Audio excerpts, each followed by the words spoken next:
Generally होता है कि जब किसी भी बच्चे में गॉड गिफ्टेड जो भी बच्चे होते हैं, गिफ्टेड चाइल्ड, उनके लिए पेरेंट्स मान लेते हैं कि ये कुछ नहीं कर सकता। तो क्या मतलब कभी मिरेकल आपने सोच लिया कि हमारे बच्चे नहीं कुछ कर सकते हैं तो वो सबसे बड़ी हार है। कैसे पेरेंट्स घर में कैसे कोऑपरेट करें बच्चों को? घर में हम लोग जैसे शॉर्टिंग सिखाते हैं जिससे बच्चों में अटेंशन होता है। तो आलू है, प्याज है, सबके घर में रहता है हाँ। ना। तो आलू प्याज आप शॉर्ट करना सिखाइए।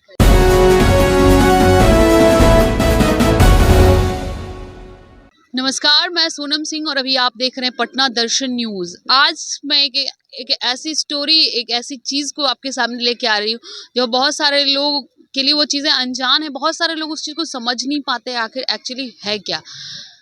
भगवान जब जन्म देते हैं तो बच्चे, हर लोगों में अलग अलग क्वालिटी के साथ लोग पैदा लेते हैं। कुछ बहुत ज़्यादा टैलेंटेड होते हैं, कुछ कम टैलेंटेड होते हैं, कुछ स्किल्ड होते हैं, कुछ नहीं होते हैं। तो उसी तरह से कुछ बच्चों में कुछ कमी बोल सकते हैं या कुछ अच्छाई बोल सकते हैं। गॉड गिफ्टेड चीज़ें होती है। गिफ्टेड चाइल्ड के बारे में आज मैं बात करूँगी। वैसे बच्चे जो जिनकी सेंसरी मोटर्स वर्क नहीं करती, उनके लिए एक बहुत अच्छी अपॉर्चुनिटी है। इवॉल्व एंड चेंज के तरफ से आया है। वो लोग बच्चे के जो भी अंग वर्क नहीं करते उनके लिए काम करते हैं। मीन्स बच्चे अगर चल नहीं पाते तो चलने उनको ट्राई करते हैं कि चले। जो बच्चे लोग कम्युनिकेट नहीं कर पाते, उनकी लैंग्वेज नहीं समझ पाते वो क्या बोलना चाह रहे हैं, उनकी लैंग्वेज डेवलप करते हैं। बहुत सारी ऐसी चीज़ें ये लोग करते हैं। तो अब हम लोग इन्हीं लोग से बात करते हैं कि आखिर इनमें क्या क्या चीज़ें होती है, किन किन चीज़ों को चेंज लाते हैं। तो देखिए, बच्चे लोग के लिए गेम का भी व्यवस्था किया जा रहा है कि कैसे बच्चे लोग कम्युनिकेट करेंगे, किस तरह से सीखेंगे। मीन्स उनको सोशली कैसे एक्टिव किया जाए, एक तरह से आप ये भी कह सकते हैं। तो मैम, आपका नाम पहले बताइए। मेरा नाम प्रियंका श्रीवास्तव है। तो प्रियंका जी हमारे साथ जुड़ी हैं और वो बताएंगी कि एक्चुअली बच्चे को किस तरह से ये लोग एक्टिव सोशलाइज किस तरह से करते हैं, जो बच्चे खुद से कम्युनिकेट करें। एक्चुअली आजकल मोबाइल को देख के और बहुत बच्चों में इस तरह की प्रॉब्लम होनी शुरू हो गई है। कुछ तो जेनेटिक भी होता है, कुछ आजकल लोग मोबाइल बच्चों को ज़्यादा देख रहे हैं, उसके कारण से बहुत ज़्यादा प्रॉब्लम हो रही है। तो बच्चे एक दूसरे से घुलते मिलते नहीं हैं, बात नहीं करते हैं, अपनी दुनिया में रहते हैं। तो उनके लिए हम लोग थेरेपी प्लान करते हैं जिसमें जो बच्चे बोल नहीं सकते उनको कैसे सोशलाइजेशन और सिखाना है। किसी किसी बच्चे को ग्रॉस मोटर और फाइन मोटर एक्टिविटीज़ में प्रॉब्लम होती है। तो वो सारा कुछ हम लोग थेरेपी में एक असेसमेंट चलता है, उसमें पूरा प्लान करके और हम लोग फिर थेरेपी उस हिसाब से प्लान करते हैं और एक्टिविटीज़ उस अनुसार होती है। तो अभी जैसे हम लोग ग्रुप के लिए बाहर लेकर आए थे क्योंकि बच्चों में सोशलाइजेशन नहीं होता, सेंसरी इश्यूज बहुत होते हैं।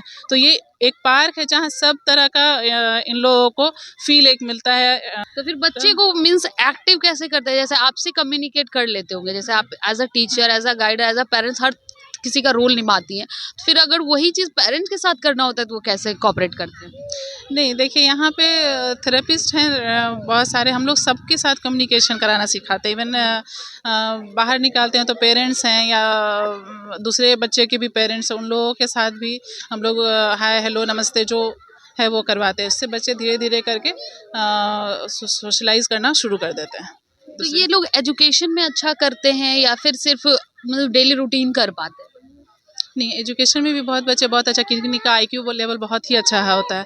तो वैसे बच्चे एजुकेशन में बहुत अच्छा करते हैं। हमारे यहाँ से बहुत सारे बच्चे ऐसे निकले हैं जो कि नॉर्मली अब अपना नॉर्मल लाइफ लीड कर रहे हैं और नॉर्मल स्कूल में जा रहे हैं। तो ये बहुत बड़ी चीज होती है। जनरली होता है कि जब किसी भी बच्चे में गॉड गिफ्टेड जो भी बच्चे होते हैं, गिफ्टेड चाइल्ड, उनके लिए पेरेंट्स मान लेते हैं कि ये कुछ नहीं कर सकता। तो क्या मतलब कभी मिरेकल आपने सोच लिया कि हमारे बच्चे नहीं कुछ कर सकते हैं तो वो सबसे बड़ी हार है। आप हमेशा पॉजिटिव रहिए और कोशिश करिए कि बोलिए कि नहीं, हमारा बच्चा कर सकता है और हमें अपने बच्चे को इससे निकालना है। तो घर में कैसे पेरेंट्स घर में कैसे कोऑपरेट करें बच्चों को? घर में अब जैसे मान लीजिए जैसे हम लोग यहाँ पे घर के हम डेली एक्टिविटीज़ में आपको बता रहे हैं ना। तो घर में हम लोग जैसे शॉर्टिंग सिखाते हैं जिससे बच्चों में अटेंशन होता है। तो आलू है, प्याज है, सबके घर में रहता है हाँ। है ना। तो आलू प्याज आप शॉर्ट करना सिखाइए, है ना। चीज़ों को डेली लाइफ में हम लोग हैं, चीज़ों को डेमोन्स्ट्रेट करते हैं आप पिक्चर्स और ये के थ्रू। वही चीज़ आपके घर में अवेलेबल है ना। तो वो आप डेली एक्टिविटीज़ में जब भी आप जो काम करते हैं बच्चे को बताइए कि हाँ ये काम कर रहे हैं, ये चीज़ है ना। तो इसमें असेसमेंट का क्या रोल होता है? क्या असेसमेंट वर्क करता है? असेस करना बच्चे को बहुत ज़्यादा ज़रूरी है। मान लीजिए बच्चे में क्या क्या कमी है, जैसे अटेंशन नहीं है, अगर आई कांटेक्ट नहीं है, बच्चे सोशलाइज नहीं कर सकते कर रहे हैं अपनी दुनिया में अकेले। तो सबका एक असेसमेंट प्रोसेस है, उसमें क्या क्या चीज़ें वो कर पाए। मान लीजिए इशू है, जैसे सेंसरी इश्यूज़ हैं, तो बहुत लोगों को विजन से रिलेटेड होता है, हियरिंग से रिलेटेड होता है, टच से रिलेटेड होता है। तो वो हम लोग सारा असेसमेंट के थ्रू ही निकालते हैं कि बच्चे को किस एरिया में प्रॉब्लम है, फिर उसको इंटीग्रेट करना ज़रूरी होता है। तो उस पर निकाल के कहाँ कहाँ बच्चे को प्रॉब्लम है, फिर उस एरिया पे हम लोग वर्क करते हैं। मान लीजिए कोई पेरेंट्स जान नहीं रहे उनके बच्चे में क्या डिफॉल्ट है, अगर ये सब इश्यूज होते हैं तो उसके क्या क्या लक्षण दिख जाएंगे कि ऐसे है तो आपको असेसमेंट की देखिए, जरूरत। सबसे पहले बच्चा किसी से कम्युनिकेट नहीं करेगा, अपनी दुनिया में रहेगा, है ना, आई कांटेक्ट नहीं होती है बच्चों में। फिर खाने का भी किसी किसी बच्चे का ओरो मोरल इश्यूज होता है, वो सब चीज़ें बहुत बच्चे नहीं खा पाते हैं।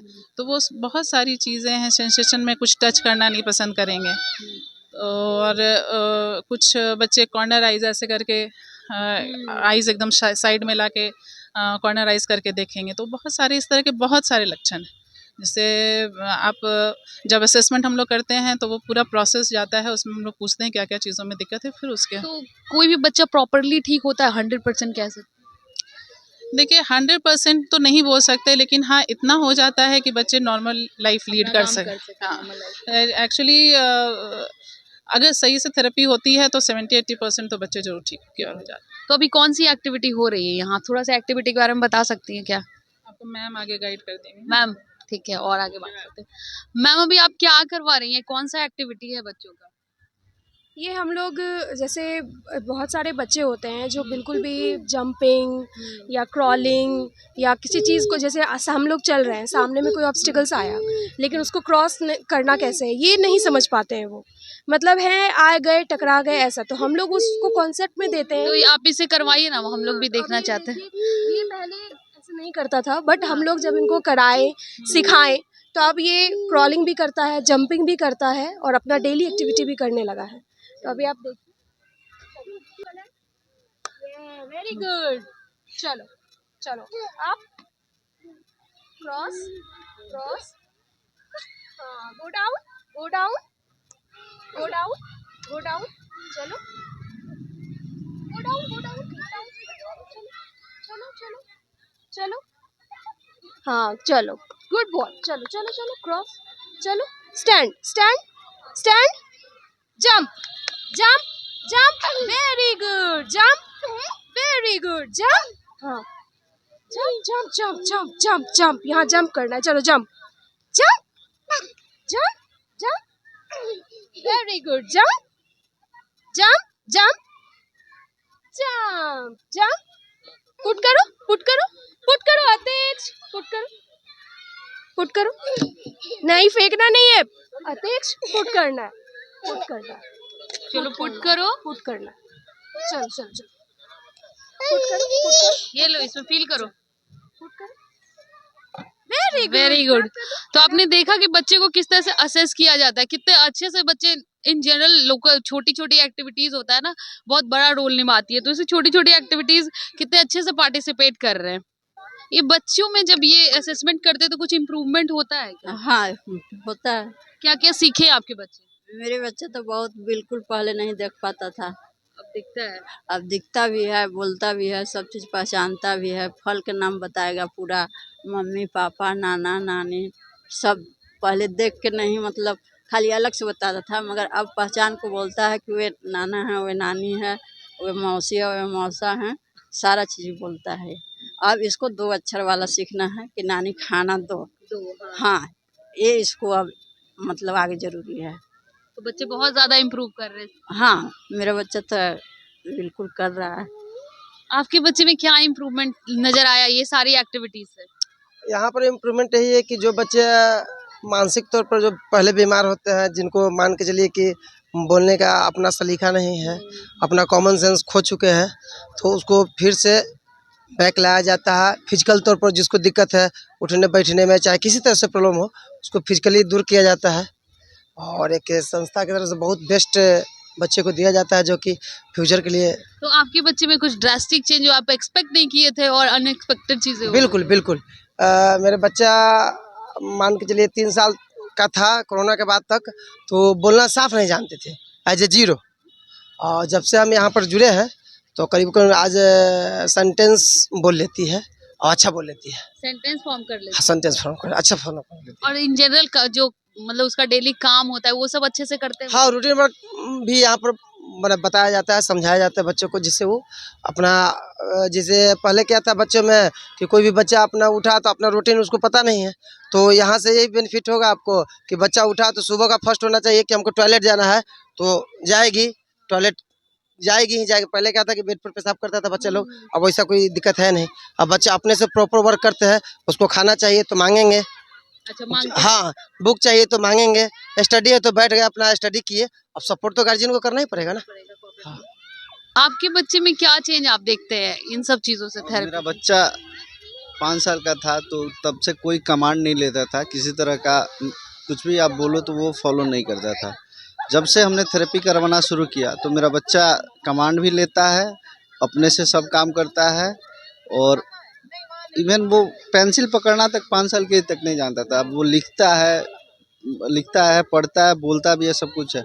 तो थेरेपी से बहुत ज़्यादा हेल्प मिलता है बच्चों को। बच्चों का ओवरऑल डेवलपमेंट, इस जो भी इवॉल्व एंड चेंज जो सेंटर है हमारा, वहाँ पे बहुत अच्छे तरीके से सारे टीचर्स और मैम जो हैं यहाँ की डायरेक्टर, वो बहुत ध्यान देती हैं और ओवरऑल डेवलपमेंट बहुत होता है। मैं 100% से ज़्यादा सेटिस्फाइड हूँ अपने बच्चे के इम्प्रूवमेंट में मैम। ये जेन्युइनली मैं बता रहा हूँ, मेरा बच्चा कुछ नहीं जानता था और मेरा बच्चा उस एज ग्रुप में था जहाँ पे इम्प्रूवमेंट नहीं भी हो सकता था, लेकिन उसमें बहुत ज़्यादा इम्प्रूवमेंट हुआ है। वो डेली अपना काम कर पाते हैं? अगर आप डायरेक्टली उनको बताए कि ये करो तो वो कर लेते हैं? हाँ, वो सब काम करता है। पहले तो वो कुछ नहीं करता था, वो अपना खाना खा लेता है अपने से, अपना होमवर्क करता है, बैठ के आराम से लिखता है, वो सब सारी काम नॉर्मल बच्चों की तरह करने स्कूल लगा। वगैरह जाते हैं? हाँ, वो स्कूल किड्जी में पढ़ता है, वो जाता है आराम से अपना नॉर्मल, वो एकदम नॉर्मल बच्चे की तरह हो गया मैम। पेरेंट्स का काफी पॉजिटिव रिस्पांस आपने अभी सुना। पेरेंट्स लोग काफी सेटिस्फाई है, थेरेपी उनको काफी हेल्प करती है। बहुत सारे पेरेंट्स इस चीज से हेजिटेट करते हैं कि नहीं ये चीज बताना नहीं चाहिए, ये थोड़ी शर्मिंदगी की बात है। नहीं, ये भगवान की देन है कि गिफ्टेड चाइल्ड बहुत सारे हैं, तो अगर वो गिफ्टेड चाइल्ड है तो उनको स्पेशली पैम्पर करने की जरूरत है, जो ये संस्था करती है। तो रियली ये लोग बहुत अच्छा काम करता है, एडोरेबल काम है इनका। आप लोग क्या कहेंगे अपने काम को लेकर? कभी इरिटेट होते हैं क्या? नहीं, बच्चे लोग कभी कभी बार बार आप बोलते रहो वो नहीं सुनते हैं, इसमें ऐसा भी होता है, तो कभी इरिटेट भी होते हैं क्या? नहीं नहीं, ऐसा नहीं होता। बच्चे तो बहुत जिद्दी होते हैं, मतलब हाँ। वो चाहेंगे कि हम अपने मन से मन करें, के करें, हाँ। आपके कहने पे कुछ नहीं करना चाहते हैं, लेकिन उनको प्यार से बोल के कि नहीं ये करो, रेड कलर जैसे सब कुछ बताना थोड़ा सा होता है। तो एक तरह से वो उसको एक एक चीज आपको, हर चीज आपको उसके अंदर डालना होता है इनबिल्ट। वो कुछ भी उनके अंदर सेंस उतना नहीं होता है, उनको हर चीज आपको बताना होता यस मैम। है। तो फिर कैसे बताते हैं आप लोग? इट्स लाइक 2-0 से हम लोग शुरू करते हैं। आप समझ लो हमारे पास एक ऐसा बच्चा आता है जैसे वो न्यू बॉर्न बेबी है, फिजिकली मेंटली हर तरह से, तो हम लोग उसी तरह से वर्क करते हैं कि जैसे हम अपने बच्चों को घर में पॉटी ट्रेनिंग, ब्रशिंग ट्रेनिंग सारी प्रोवाइड करते हैं, वैसे ही इन बच्चों को हम लोग वैसे ही ट्रीट करते हैं, जस्ट लाइक माई आर्ट। तो ये लोग, आप लोग इतने बच्चों के क्या बोल सकते हैं, ऑनर नहीं हो सकते आप लोग, guardian as a parents work करना होता होगा आप लोगों को। तो आपने देखा कितना अच्छा काम ये लोग कर रहे हैं। जब भी अगर मैं कभी भी अच्छा काम देखती हूँ तो उसको अप्रिशिएट करना चाहिए। और बच्चे जो छोटे छोटे एफर्ट्स लगाते हैं उसके कारण बहुत सारे बच्चे बच्चे आज स्कूल जा पाते हैं, आज अपनी जो डेली रूटीन वर्क है वो सब कर पाते हैं। तो ये स्टोरी आपको कैसी लगी? इनकी जो मेहनत है, बच्चे पे जो वर्क है, बच्चे कैसे इम्प्रूव करते हैं, वो कैसे लगे हमारे साथ जरूर साझा करें।